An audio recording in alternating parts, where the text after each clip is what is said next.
예수님께서 이 땅에 오신 목적, 이유, 왜 오셨나? 우리를 위해 오시긴 했는데 구체적으로 말하면 우리의 죄를 용서하시고 대속하시고 우리를 구원에 이르게 하기 위해서 오셨다. 우린 그렇게 믿고 고백하고 확신하며 살아갑니다. 그런데 우리가 구원을 받았다, 용서를 받았다, 그렇게 얘기하면 결국 우리가 떠올리게 되는 이미지 중에 하나가 이 하나님의 나라인 것 같아요.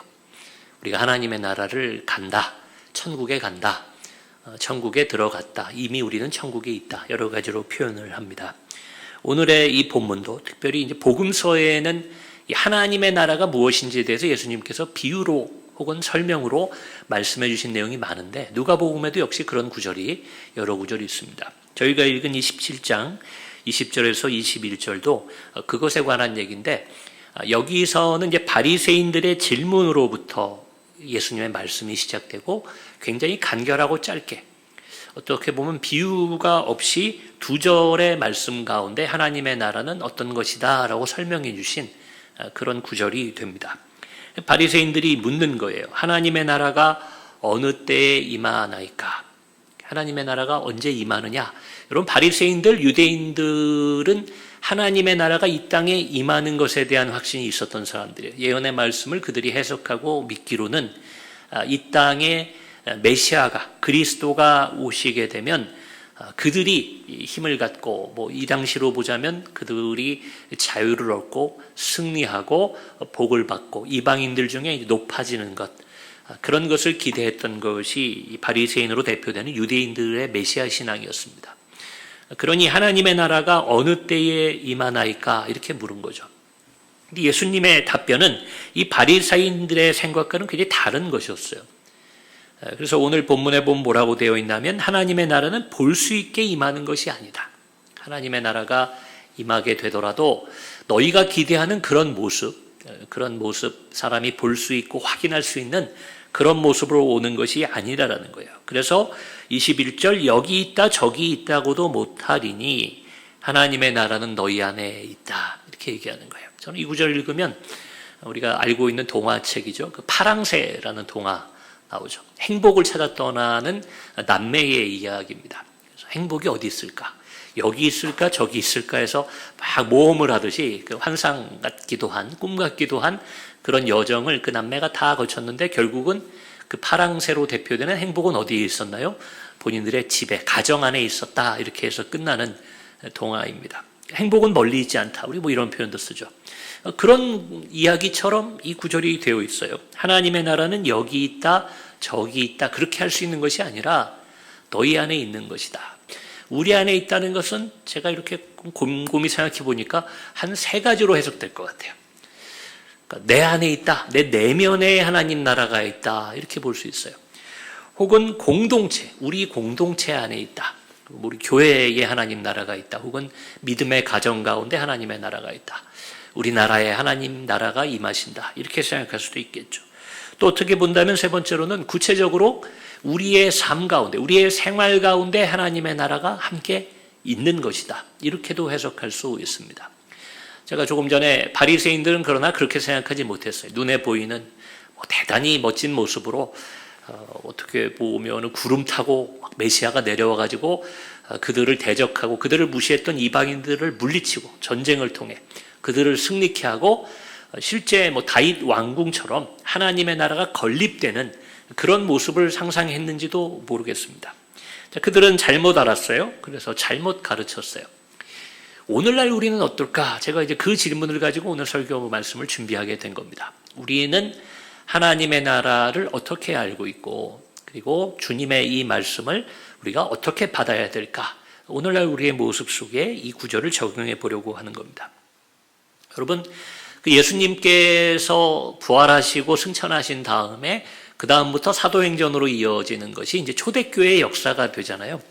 근데 우리가 일반적으로 초대교회 이후에, 그래서 우리가 교부 시대라든지 또 그 이후에 이제 기독교가 로마를 통해서 전 유럽에 전해지는 그런 과정들에 있어서, 아니 어쩌면 초대교회 때도 이런 것이 있었는데 기독교 안에 이원론이라는 문제점이 좀 발생했었습니다.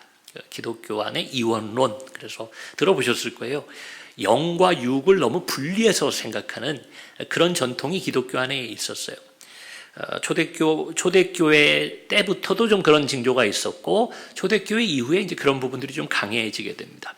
어떤 신학자들은 그 핑계로 바울을 많이 언급해요. 바울의 로마서나 이런 걸 읽어보면 영과 육을 나눠서 영은 좋은 것이고 육은 악하고 죄된 것이다, 이렇게 표현하는 구절들이 많이 있죠. 육신이 연약하다, 육신이 악하다, 이런 표현도 많이 나옵니다. 그런데 저는 좀 바울을 탓하기보다는 좀 시대적인 한계가 있었고 그렇게 된 데 이유가 있다고 봅니다. 그 두 가지 이유가 있는데요. 첫 번째로는 여러분, 초대교회는 어땠나 하면 예수님이 곧 오신다라고 생각했어요. 예수님이 떠나시면서 내가 곧 너희에게 올 테니까 믿음을 지켜라, 복음을 전해라. 그래서 그걸 임박한 종말론이라고 합니다. 예수님의 재림이 임박했다. 그게 오늘날에도 우리가 그런 신앙을 가지고 살아가야겠지만 초대교회는 그게 강했다는 거예요. 예수님이 올라가시는 걸 봤던 제자들이 예수님이 곧 오실 테니까 준비하자. 그래서 임박한 종말론으로 보면 현실의 중요성이 좀 약화되죠. 그러니까 영적이고 내세적인 것에 대해서 관심을 많이 갖게 됩니다. 그 직접적인 예를 들어드리면, 여러분, 그때는 초대교회 사도행전 뭐라고 돼 있어요? 그들이 모여서 기도하고 예배드리는 데 힘쓰면서 자신의 소유를 팔아서 함께 썼다고 되어 있습니다. 오늘날은 그런, 우리가 믿음이 아무리 좋아도 그렇게 하기는 어렵죠. 왜냐하면 그때 그게 가능했던 것은 우리보다 믿음이 더 좋아서 이렇게 해석하기보다는 그때는 예수님 곧 오실 거기 때문에 이 땅의 재물이나 집이나 땅이나 이런 게 별로 중요하지 않았다는 거예요. 그만큼 그들은 영적인 것, 내세적인 것 중심으로 하나님의 나라를 보게 했던 거죠. 자, 두 번째는 이 바울을 비롯해 그 초대교회 리더들이 활동하던 때가, 이건 역시 저도 말씀드린 기억이 있고 들어보셨을 거예요. 신플라톤주의라는 이제 그리스의 철학이 당시에 로마나 그 유대인들에게도 많은 영향을 미치고 있었습니다. 근데 이 플라톤주의라고도 말하고, 당시에 플라톤의 제자들이 이어서 갔던 신플라톤주의라는 건 뭔가 하면 이데아 사상이라고 그래요. 그래서 가장 고귀하고 완전한 것들은 천상 세계에 다 있고, 이 땅에 있는 것은 그것의 그림자나 그것의 모형에 불과하다. 그러니까 어떤 의미에서 가짜라는 거예요. 거기서 얘기하는 건 저도 이제 철학을 공부할 때 이제 배웠지만, 좀 간단하고 쉽게 말씀드리면 이런 겁니다. 여기에 제가 이렇게 살아가지만 저는 좀 가짜고 그림자와 같은 존재고, 저의 본체, 진정한 저는 저 천상계의 이데아 세계 속에 존재한다. 마치 이렇게 해석을 하는 거예요.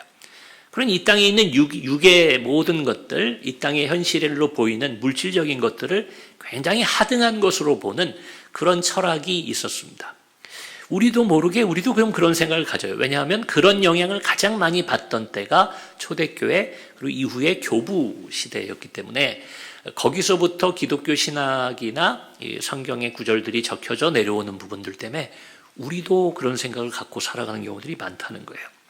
그래서 이게 꼭 단점은 아닙니다. 여러분, 내세 중심의 종말론적인 신앙생활이 단점은 아니지만, 그럼에도 불구하고 이러한 영향 때문에 하나님의 나라를 좀 분리해서 생각하게 되는, 우리도 내세 중심으로 하나님 나라는 죽어서 예수님 이 땅에 오시면 가는 천국, 영원한 세계, 이렇게 생각하는 경향이 강해진 데에는 역사적으로 이런 배경이 있다고 말씀드립니다. 그래서 교회사를 통해 보면 영지주의라고 이런 영적인 것만을 너무 강조하는 이단들도 있었고요. 또 이단이 아니지만 기독교 안의 전통 가운데 좀 그쪽으로 치우쳐 있는 그런 시대들이 있었다는 겁니다. 우리나라도 좀 그래요. 여러분, 우리나라도 한국교회의 신앙이나 한국교회의 하나님 나라 이해를 얼핏 좀 아주 거칠게 살펴보면 우리도 내세 중심의, 영혼 중심의 하나님 나라에 대한 이해가 강한 게 우리나라입니다. 우리나라도 그런 역사적인 이유가 있어요. 왜냐하면 처음에 여러분, 우리가 복음을 받아들이게 되고 선교되었을 때가 언제입니까? 주로 일제시대잖아요. 그때는 현실에 우리가 그렇게 좋은 게 없었어요. 기독교인들이 이 땅에서 우리가 기복신앙이라는 말도 우리 한국 교회사에 많이 있지만, 그때는 기복신앙으로 신앙생활하기가 어려울 때입니다. 일제에게 괴롭힘을 당하고 어떤 때는 수탈도 당하고 또 나라 잃은 그런 서름을 가지고 살던 때라 이 땅의 희망보다는 그걸 이제 묵시적이라고 그래요. 그래서 예수님 빨리 이 땅에 오셔서 우리가 영원한 천국에 들어가면 좋겠다. 실제로도 예수를 믿으면요, 유교 문화 속에서 집에서도 박해를 받았어요. 일부만 문제되는 게 아니라 집안에서도 우리 예전에 우리 증조 할머니 뻘 좀 될까요? 그분들은 예수 믿는다고 하면 집에서 쫓겨나기도 하고 그랬습니다. 그리고 아들인데 장자인데 장남인데 내가 예수를 믿으니까 제사를 못 드리겠다. 여러분 그럼 어떻게 되겠어요? 호적에서 제한다. 이런 얘기들이 우리 근대사 속에 있었습니다. 그러니 현실보다는 내세적인 신앙이 영혼 구원에 관한 그런 신앙이 이제 좀 팽배하게 되면서 하나님의 나라에 대한 이해도 내세 쪽으로 우리가 죽은 후에 예수님 재림한 후에 저 하늘나라 이렇게 이해하게 된 게 한국교회의 전통 중에도 있었다는 겁니다. 그 전통이 오늘까지 이어집니다. 그래서 우리 한국교회는 영혼 구원을 굉장히 강조하죠. 그럼 영혼 구원을 강조하니까 뭘 많이 합니까? 전도에 열심을 내는 겁니다. 그래서 전도에서 교회의 사람들이 많아지면 이게 우리가 영혼 구원이 만유됐다 이렇게 느끼는 거고 그것에 교회의 목적이 있다고 보고 그것이 하나님 나라라고 생각하는 거예요. 그러니 신앙생활이 굉장히 교회 중심적으로 이루어지죠. 역사적으로 그랬고 오늘날도 우리가 가만 보면 그걸 잘 포기를 못하는 것 같아요. 저는 이제 포기해야 된다고 말씀드리는 건 아니에요. 그러나 과거에 비하면 기독교인들이 이제는 삶이 교회 중심으로만 돌아가기는 좀 어려워졌거든요. 어떤 때는 가족 중심이 되고 어떤 때는 직장이나 또 이웃과의 관계가 중심이 되고 교회라는 것, 제도권 교회, 제도로서의 교회라는 것은 내 삶의 하나의 일부가 되는 겁니다. 그러다 보니 하나님 나라가 마치 약해진 것처럼 우리가 또 오해하는 경우도 있습니다. 이러한 것들을 우리가 좀 염두에 두면서 오늘 본문의 말씀으로 보자면요. 하나님의 나라가 우리 안에 있다. 예수님은 그렇게 분명히 말씀하셨다는 거예요. 너희 안에 하나님의 나라가 있다. 딴 데 있지 않다. 그러면 내세 중심으로만 신앙생활해서는 안 되겠다. 자, 여기 제가 요 표현을 여러분 기억하셔야 돼요. 내세 중심으로 신앙생활하면 안 됩니다. 이 표현이 아닙니다. 내세 중심으로만 생활하면 안 된다는 거예요.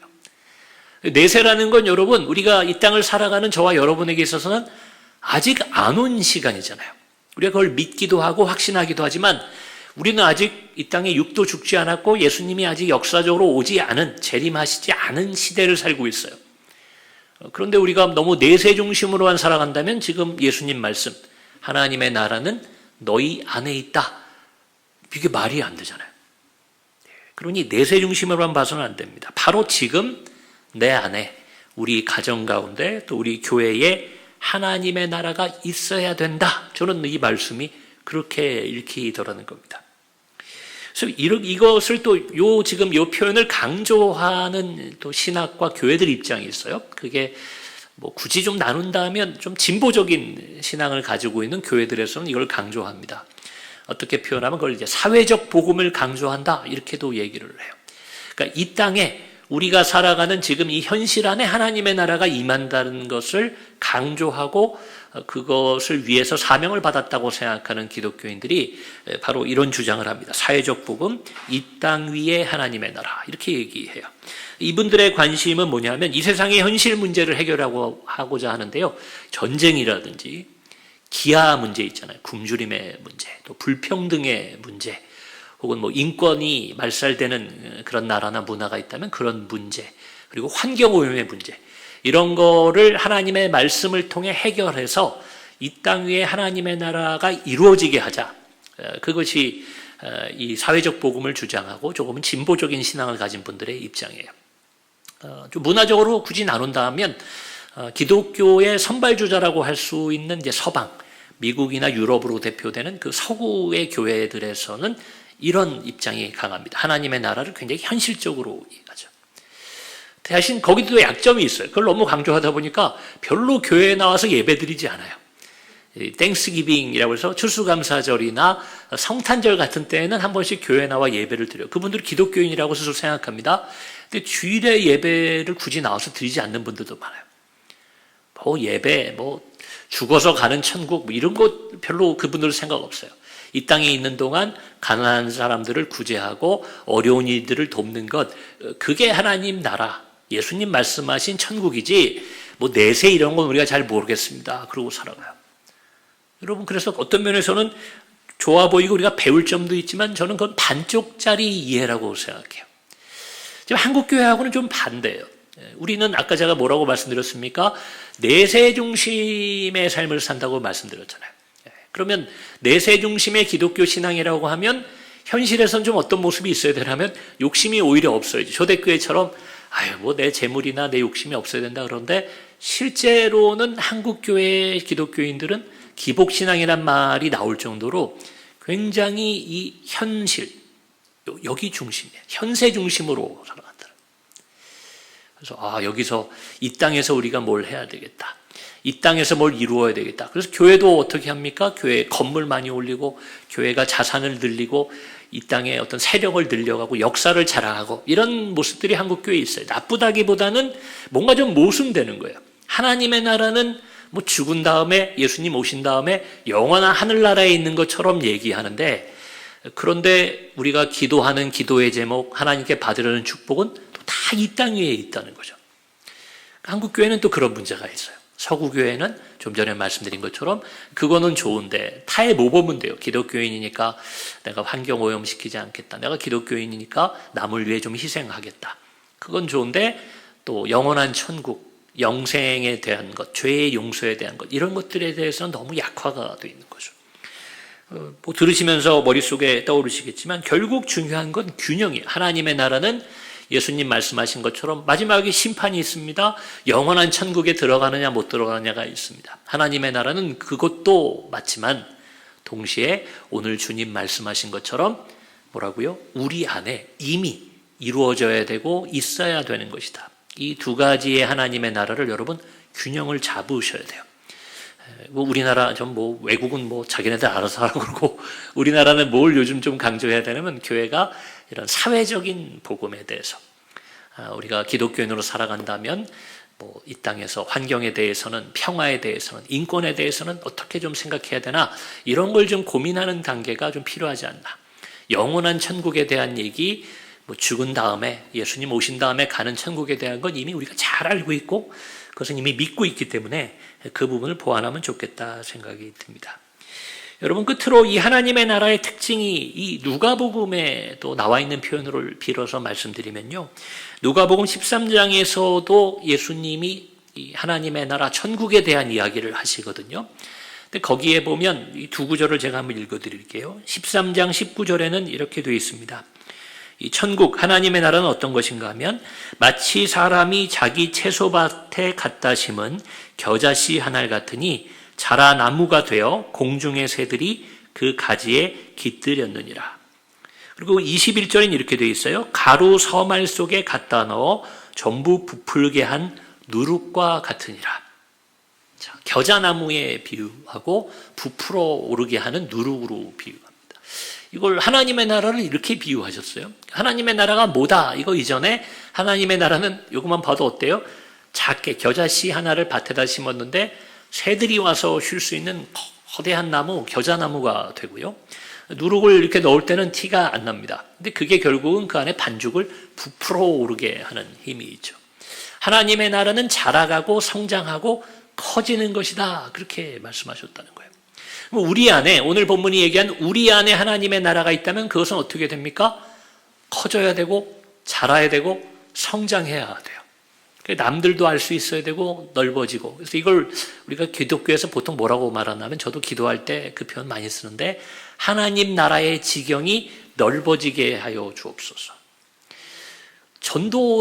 전도하면 하나님 나라의 지경이 넓어진다. 저도 맞다고 생각해요. 근데 그렇게만 따지면 여러분 전도 점점 어려워지는 시대인데 우리가 하나님 나라와 별로 상관없이 지낼 수도 있잖아요. 근데 그런 개념이 아니에요. 우리 안에 있으니까 우리 가정에 있고 여러분의 내면에 우리의 생각에 우리의 삶 가운데 있는 그 하나님의 나라가 겨자나무 자라듯이 누룩이 부풀어 오르게 하는 것처럼 우리의 삶 가운데서 커져야 된다는 겁니다. 아까 예로 들어드린 이제 두 가지 기독교 안의 전통이랄까요? 내세 중심으로 보는 분들은 이걸 이제 교회의 성장으로 바라보는 경우가 있어요. 하나님 나라가 커진다 하면 교세가 커지고 그리고 교인이 늘어나고 요게 좀 일리 있어 보이고 그럴싸하다 제가 생각했던 것은 8, 90년대까지는 그랬어요. 계속해서 한국에서 교회가 늘어나고 교인이 막 많아지던 그때에는 야, 하나님의 나라의 지경이 이렇게 넓어지는구나. 여러분, 우리가 인정해야 할 수밖에 없는 게 오늘날은 교인이 점점 줄어요. 인구도 줄지만 교인이 줄고 교회도 자고 나면 교회 없어진다는 소식이 들려옵니다. 합병되기도 하고 그냥 교회가 다음 담임 목사님 못 모셔서 없어지기도 하고 그런 얘기를 들어요. 그러면 여러분, 하나님의 나라가 좁아져야 되는 겁니까? 시대를 따라서. 그러니까 이 이해도 좀 부족함이 있는 것 같아요.